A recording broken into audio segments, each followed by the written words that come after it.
Hi, this is Jackie with thecuttingedgeculture.com.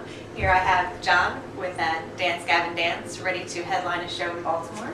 It's good to see you. You too. Talking about present and future, as I talked to you in my intro, you have members that kind of come, go, and return. Right. Has that rotation been planned, or is it just something that kind of organically happened? Definitely organically happened. Throughout the years we've dealt with some various issues, and now we're at a place where we have our original lineup minus one member, and yeah, we've gone through a number of different trials and tribulations. How would you describe the current vibe now? Everything's going great so far. At first it was kind of a strange idea to bring back the original lineup, considering the tensions involved with that lineup, and now at this point things are going really well. So excellent. I had the opportunity to preview and review the new album. Can you describe what the songwriting process was like for this? Yeah, it was written last year in the fall, from around August, September, October was the writing, and the recording was November, December.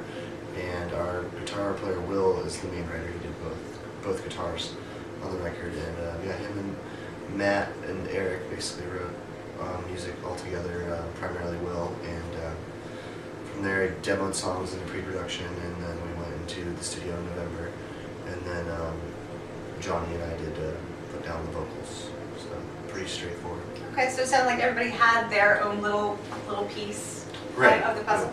Yeah, it's yeah, exactly. Okay. How would you say that your sound has changed or evolved from one album to the last? There's been several years gap, correct me if I'm wrong? Yeah, this album was over the longest between albums, a year and a half. This album's a lot faster, up tempo. It still has a lot of elements from our other songs. I mean, we've been told that the guitars are more cohesive sounding together. A lot of different elements, I guess, have been thrown in with. We have some trumpets, some rapping. That was a refreshing addition, Yeah, I must say. I really enjoyed that. So, yeah, no, we kind of tried to just bring something new but still relevant to our old music. So. Okay. And this album is sort of labeled as a sequel. It's Downtown Battle Mountain 2. Correct. Why sequel sounding versus giving it a new title?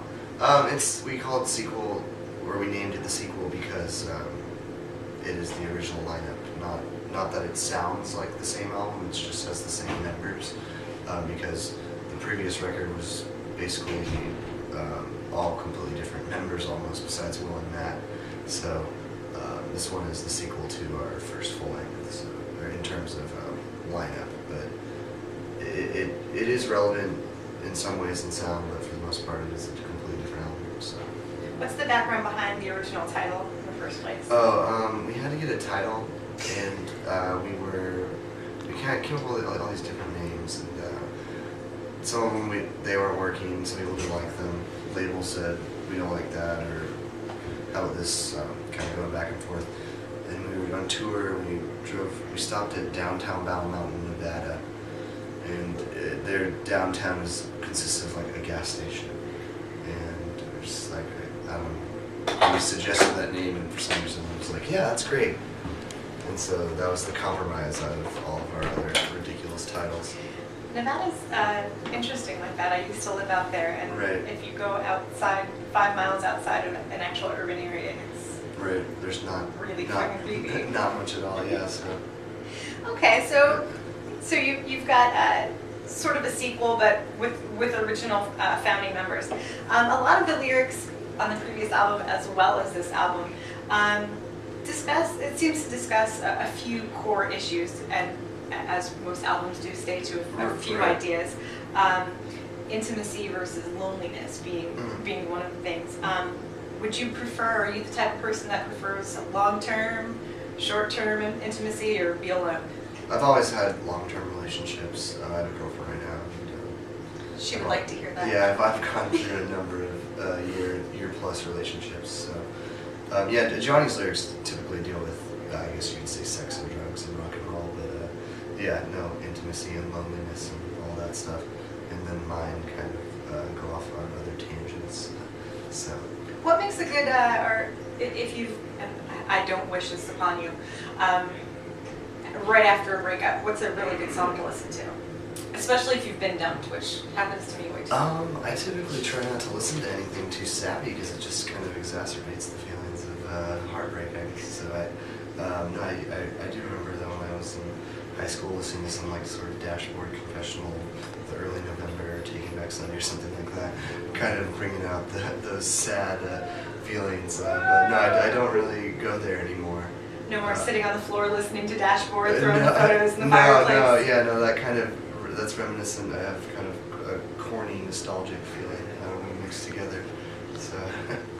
That's okay. It comes with time. You get older, right, you get through that. Yeah, you look back at it fondly, but at the same time, you kind of, grin and it feels, yeah.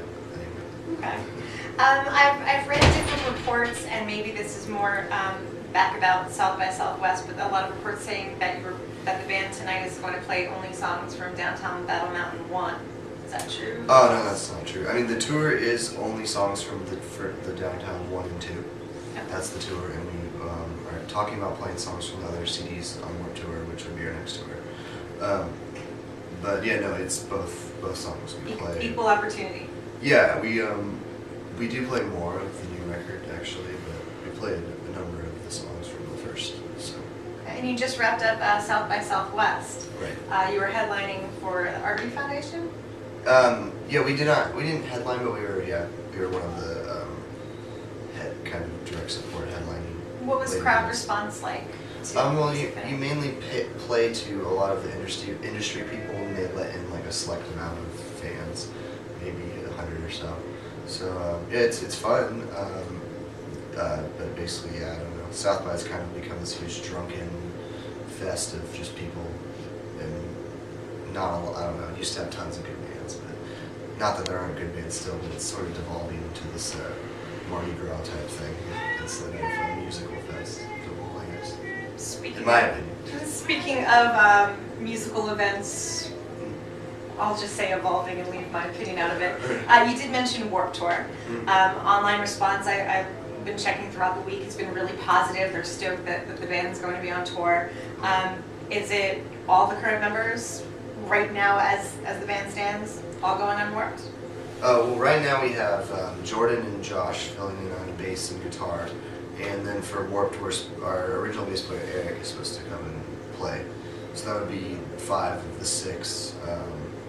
And then I'm not really sure if Josh is going to do Warped with us. Josh has recorded our side project Secret Band and did a previous tour with us. And, yeah, pretty much original, or at least those that wrote on the newest record. Okay, and are the plans for the whole tour or segments? We're doing the whole Warped Tour. So. First time doing that. Excellent. There are a few bands that have sort of done it before, off and on. I talked to Skylit Drive, I talked to Drugs, and now like Headroom.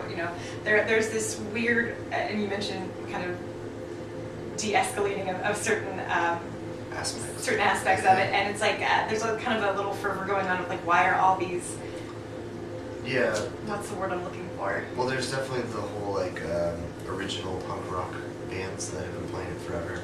There's the newer school of bands, and the discrepancy between the foundations of what those two groups are based upon is the gap is much larger than it used to be. And there's in the early R&B and rap getting in there now, which right, yeah. I mean, and that has happened throughout the years. They've had Limp Bizkit and Eminem and stuff, but yeah, no, there's Warped Tour has changed a lot, definitely in the past 5 years. All right.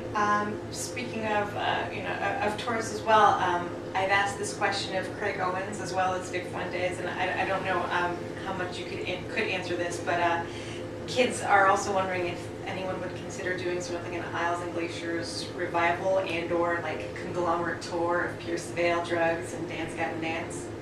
Oh yeah, I think someone mentioned something about that. Yeah, I know that'd be a cool tour. Well, if it makes you feel any better, Vic is on board. Okay. Craig's on board, and so it seems like there's one more piece of the puzzle. Not that I'm trying to push the issue, but I'm pushing it. Sure. Yeah. I mean, like, yes. Generally we just get booked the tour, and they tell us who's on it. So Well, if someone could organize if that, I can plant the seed, I'm sure that would make a good tour. So I would love. sounds good. If I find a way. Yeah. So up next, you said is Warped. Right. And obviously ready to hit the stage soon.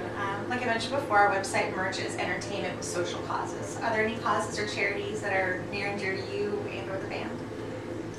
No, actually, we really don't. That's one of the things with our band. We don't really have a message or stand for anything other than the music we play. Not that we don't all have personal beliefs, but just as a group, we don't have anything like that. I mean, personally, I don't know. Cancer, the homeless. They're all good. I can't say I would pick one charity over